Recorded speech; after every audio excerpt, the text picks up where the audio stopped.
Olá pessoal, aqui quem fala é o professor Juliano Alves. Nós estamos aqui hoje para começar essa série de vídeos de geografia, videoaulas de geografia que vão tratar sobre o concurso público Soldado PM 2020, né? Esse concurso público que lá no edital de geografia tem teorias e conceitos básicos em demografia e políticas demográficas. Então essa será a nossa primeira aula de hoje. Vamos resolver uma questão também.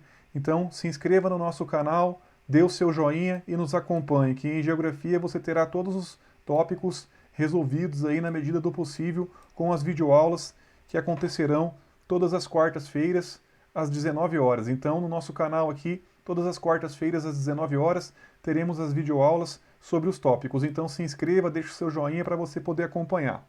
Então, está aqui, galera, o edital número 1, Soldado PM Paraná 2020.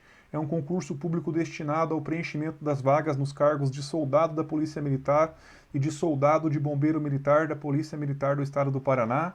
E nós vamos de Geografia. Hoje nós vamos aprender sobre o primeiro tópico comigo aqui, professor Juliano Alves, que é Teorias e Conceitos Básicos em Demografia e Políticas Demográficas, ok?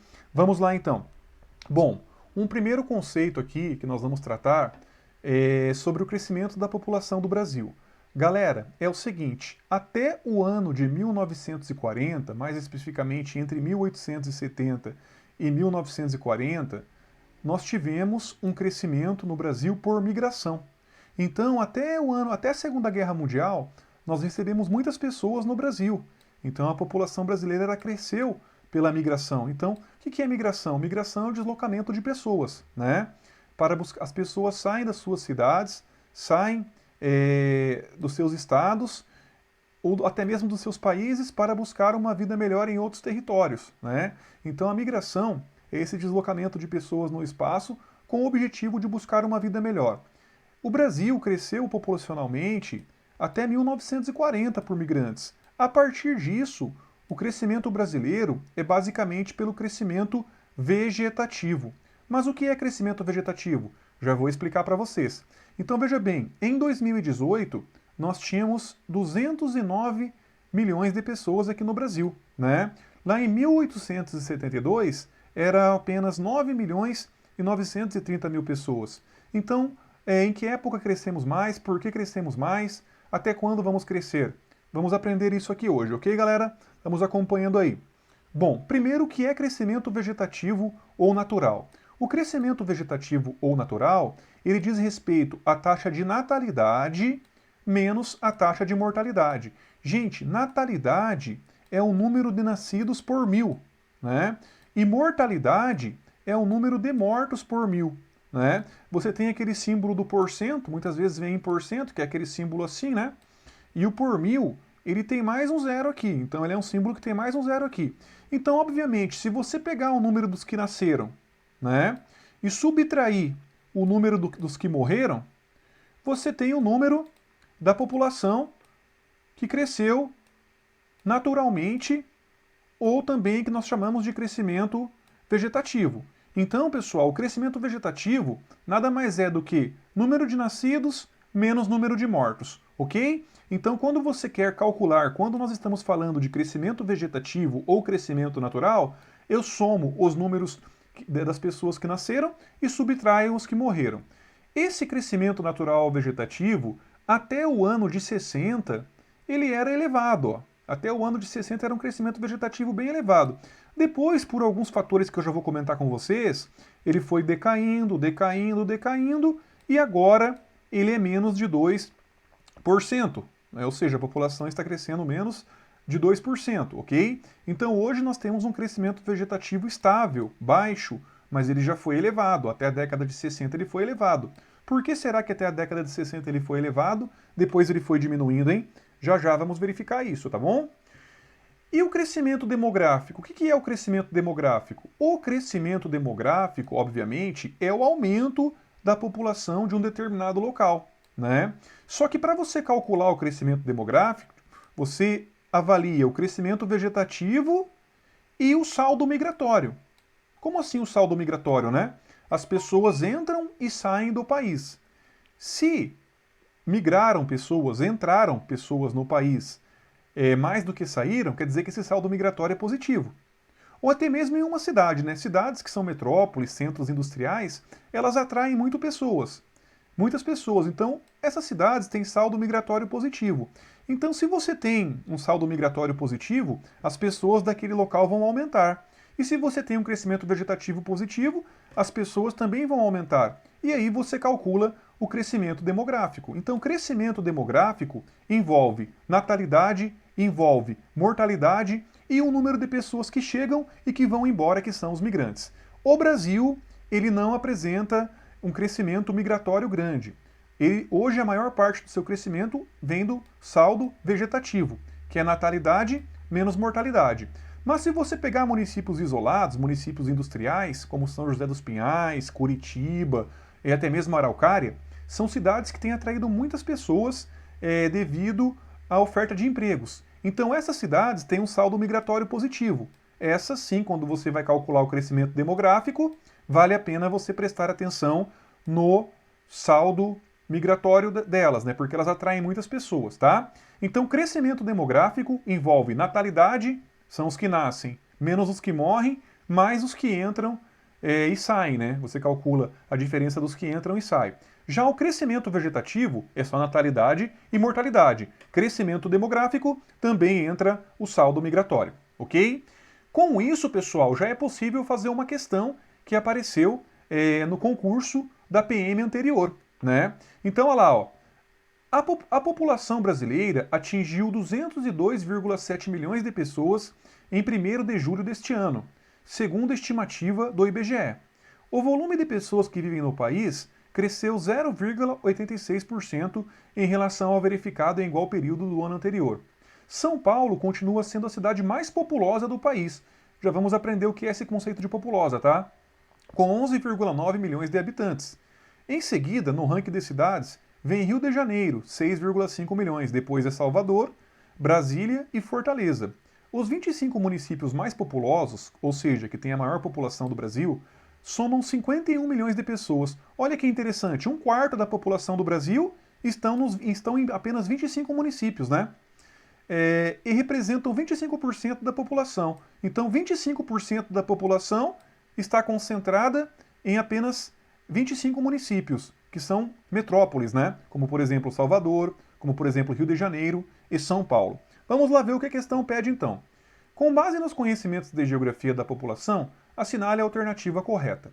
O aumento populacional brasileiro é decorrente, sobretudo, do crescimento vegetativo da população, que incorpora os conceitos de natalidade e mortalidade. Fácil. Por quê? Porque o Brasil ele vem aumentando a sua população devido ao aumento, à natalidade, menos a mortalidade, né? Porque saldo migratório já não faz a população do Brasil crescer desde 1940, tá? Então, o que está aumentando no Brasil é o crescimento vegetativo. O que está fazendo crescer a demografia no Brasil, a população brasileira, é o crescimento vegetativo, que é a natalidade menos a mortalidade, tá? Crescimento populacional evidenciado indica uma tendência de aumento nas taxas de natalidade. O Brasil está reduzindo as taxas de natalidade. As mulheres estão tendo menos filhos, tá? Já vou explicar o porquê. Então, tá errado. Esse acréscimo tem como consequência a diminuição da renda per capita. Ah, então caiu a renda, agora as pessoas estão tendo menos filho? Nós sabemos que não é assim, né?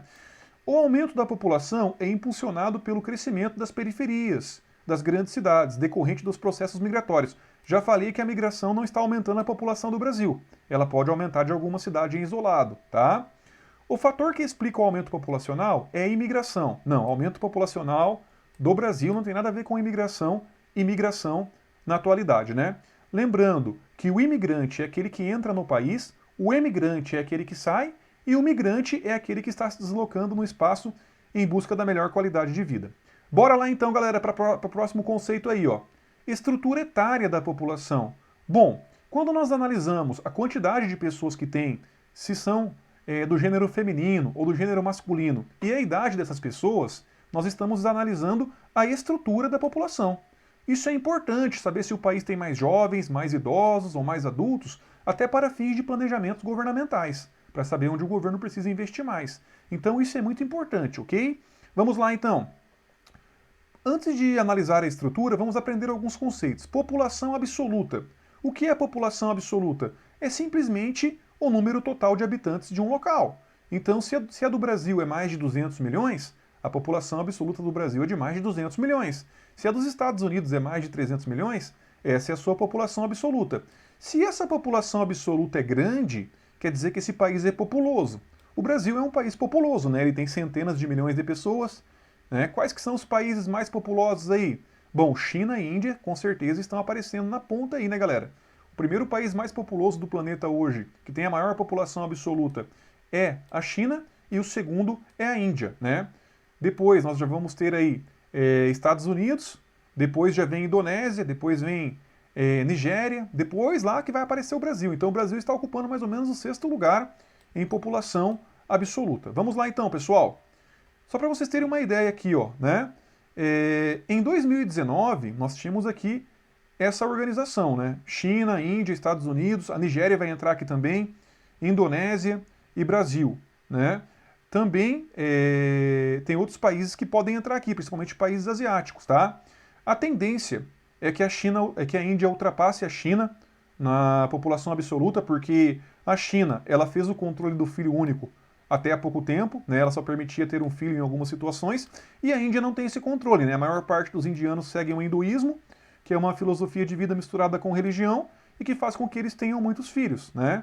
Então aqui está um exemplo dos países mais populosos, né? Pode ser que até o Paquistão entre nessa lista aqui, porque a população dele vem crescendo bastante, e a Nigéria também, ok? Então, população absoluta tem a ver com o total de população e diz se o país é populoso ou não. Esses aqui todos são populosos, né, galera? Já a população relativa é o número de habitantes por quilômetro quadrado. Então tem a ver com a área e com o número de habitantes, né? E vai dizer se o local é povoado, pouco povoado ou superpovoado. Por exemplo, a floresta amazônica ela é pouco povoada. Por quê? Porque ela tem uma área muito grande e tem poucos habitantes. A região metropolitana de São Paulo é superpovoada. Por quê? Você tem lá mais de 20 milhões de habitantes para uma área que não é tão elevada, né? Então essa relação de habitantes por quilômetro quadrado, tá? Aqui nós temos um mapa da densidade demográfica, né? A densidade demográfica tem a ver com habitantes por quilômetro quadrado. Quanto maior o número de habitantes por quilômetro quadrado, está aqui mais laranja, né? Nessa corzinha aqui. Olha a Índia como que tem uma densidade demográfica elevada, ou seja, uma população relativa grande, né? Se você pegar aqui o Brasil, ele tem uma população relativa que não é grande, né? Porque a área é uma área grande para 200 e poucos milhões de pessoas, ok? Então tem lugares que chega a dar mais de 500 habitantes por quilômetro quadrado, enquanto na floresta amazônica brasileira nós temos menos de 2 habitantes por quilômetro quadrado, ou seja, é considerado pouco povoada. Então, essa é a distribuição global, né? Alguns fatores podem determinar essa ocupação populacional. Por exemplo, se você pegar áreas mais montanhosas ou de clima mais intensos, como por exemplo o norte do Canadá, ou se não os Himalaias ou os Andes, você vai perceber que tem menos população. Então os fatores físicos da geografia influenciam. E também o fator histórico, né? A colonização do Brasil começou pelo litoral aqui no Nordeste, logo a faixa mais próxima ao litoral, ela é mais povoada, a densidade demográfica é maior, ok? Então, densidade demográfica tem a ver com população relativa, que tem a ver com quilômetros quadrados, tá? Uma questão que caiu no Enem aqui, pode aparecer também no concurso, né? Por que não? Para a gente entender melhor esse conceito. Cerca de 20 milhões de brasileiros vivem na região coberta pela Caatinga, em quase 200 mil quilômetros quadrados de área. Quando não chove, o homem do sertão e sua família precisam caminhar quilômetros em busca da água dos açudes. A irregularidade climática é um dos fatores que mais interfere na vida do sertanejo. Segundo esse levantamento, a densidade demográfica da região, coberta pela Caatinga em habitantes em quilômetros quadrados, é de...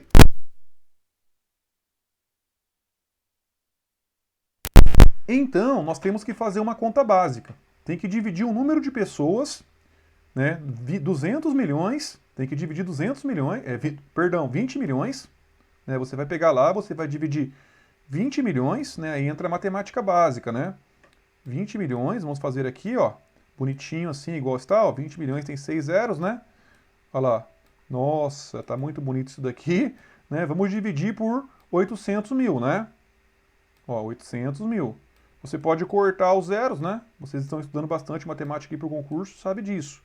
Né? Então vai ficar aqui, ó, 200 mil dividido por 8, né? Ou melhor, vamos ver aqui.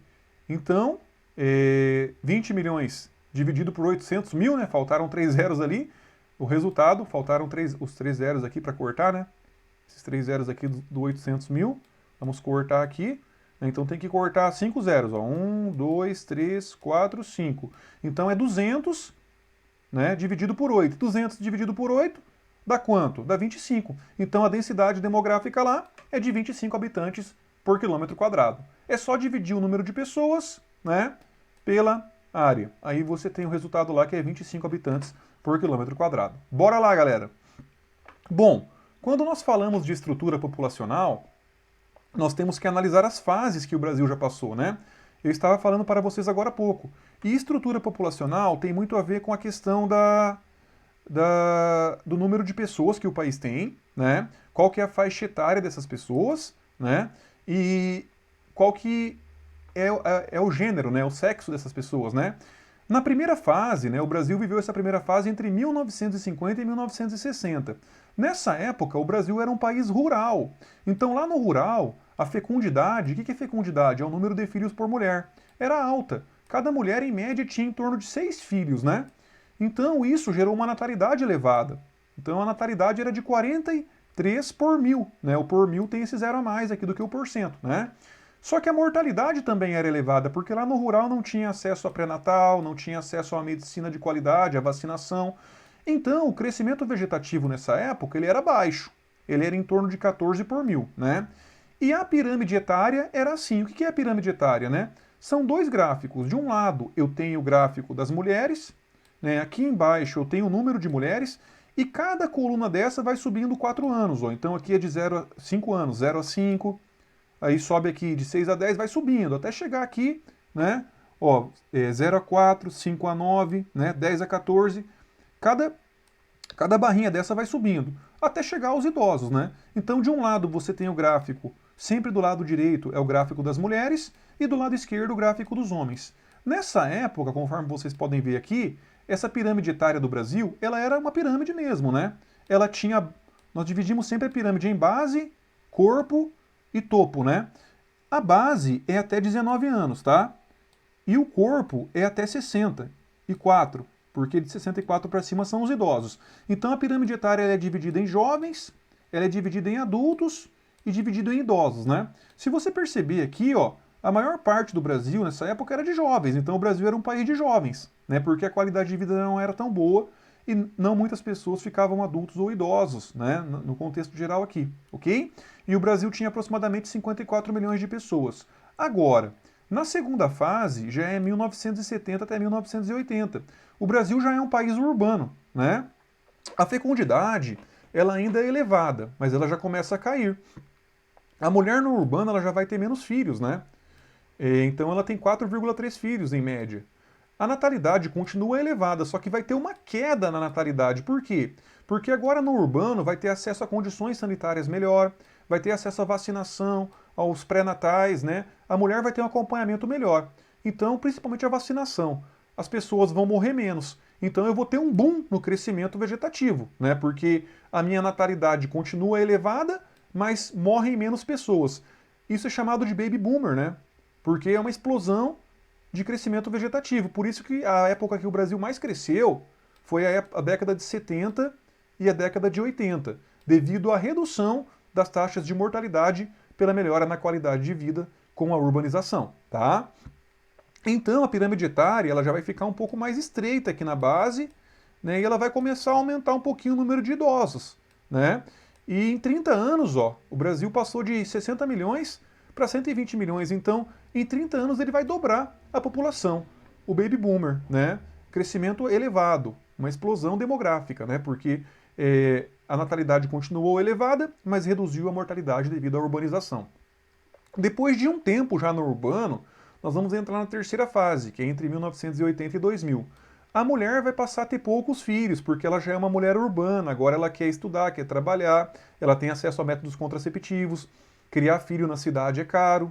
inclusive há uma pressão muito grande para as mulheres que são líderes, né, não ter muitos filhos. Vai baixar bastante a natalidade, a mortalidade vai continuar estável e vai cair o crescimento vegetativo.